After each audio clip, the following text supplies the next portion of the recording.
আসসালামু আলাইকুম। টেন্ডি নিউজে আপনাদের সকলকে স্বাগতম। আজ রাতে বাংলাদেশের প্রধান উপদেষ্টা ডক্টর মোহাম্মদ ইউনূস জাপান যাচ্ছে।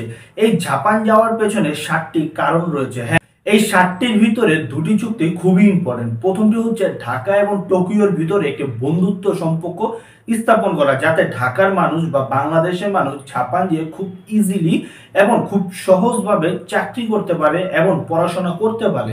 তার থেকেও বড় আরেকটি কারণ হচ্ছে জাপানের কাছে এক প্রকার সাহায্যই চেতে যাচ্ছে ডক্টর মোহাম্মদ ইউনূস।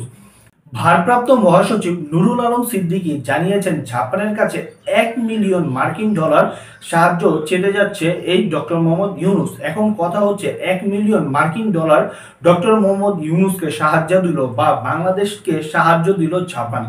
তবে ডক্টর মোহাম্মদ ইউনূস কি স্থায়ী সরকার? ডক্টর মোহাম্মদ ইউনূসের সর্বোচ্চ মেয়াদ হচ্ছে আর 1 বছর। হ্যাঁ, আগামী বছরের জুনের পর তিনি 1 ঘন্টাও ক্ষমতা থাকবে না, সেটা আমরা কালকে জানতে পেরেছি। তবে এই 1 বছরের ভিতরে তিনি কি এই ঋণটা পরিশোধ করতে পারবে? তার থেকেও বড় কথা, তিনি যদি এই ঋণটা পরিশোধ না করে চলে যায়, পরবর্তী যে সরকারটা আসবে তিনি এই ব্যবস্থাটাকে কিভাবে দেখবে?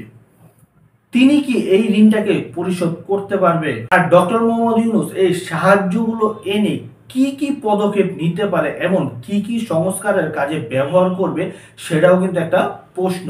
তো আপনার মতামত দিন। আপনার মতে কি মনে হচ্ছে, ডক্টর মোহাম্মদ ইউনূস কি সঠিক কাজ করতে যাচ্ছে নাকি ভুল কাজ করতে যাচ্ছে? অবশ্যই কমেন্ট বক্সে জানিয়ে দিবেন।